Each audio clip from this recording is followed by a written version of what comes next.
Sir नेमकी काय घटना घडली, सकाळची काय घटना होती, कशामुळे ही घटना घडली आणि किती बालकांचा मृत्यू झाला?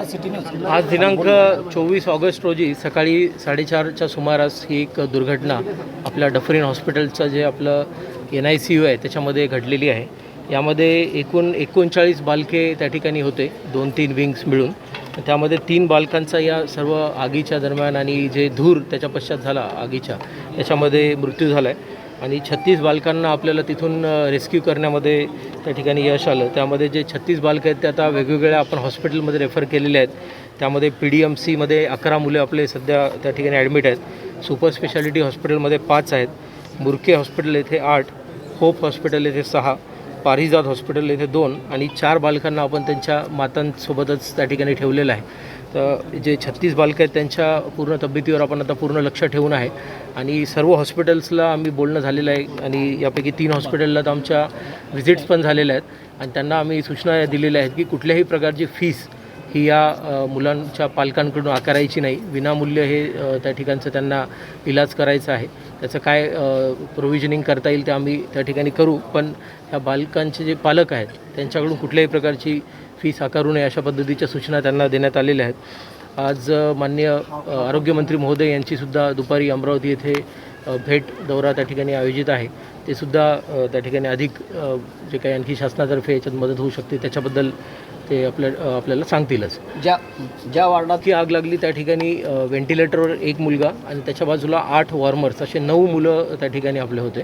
आणि जे व्हेंटिलेटरवर जो मुलगा होता आणि त्याच्या बाजूला जे आणखी एक बालक होता असे 2 आणि आणखी एक तिसरा 3 जणांचा त्या ठिकाणी मृत्यू झाला त्या वॉर्डमधल्या. आणि 6 मुलांना आपण तिथून बाहेर काढलेलं आहे. सर व्हेंटिलेटर ऑडिट झालं होतं का, काय माहिती आहे?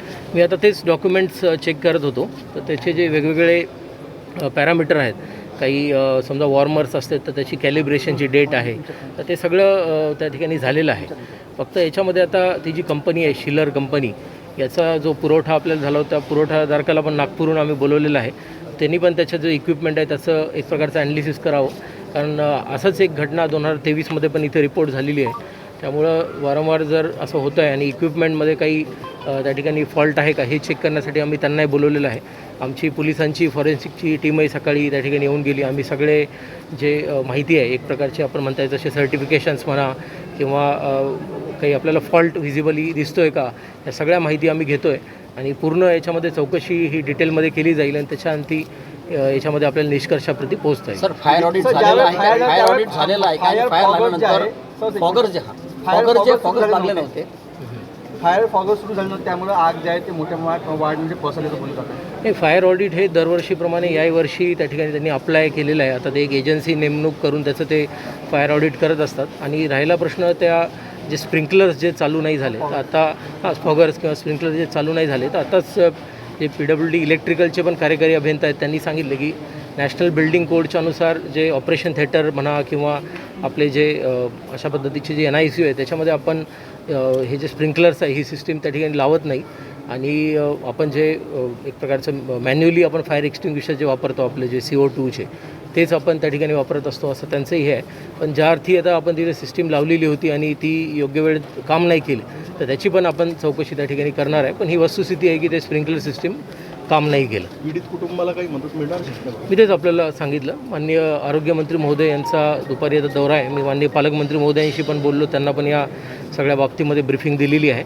आणि आता मी एवढं निश्चित सांगतो की जे बालक आपण वेगळ्या हॉस्पिटलमध्ये शिफ्ट केले त्यांना कुठल्याही प्रकारचं जे चार्ज हे ते हॉस्पिटल करणार नाही, त्याच्याबद्दल मी आता अधिकृतपणे आपल्याला सांगतो आहे.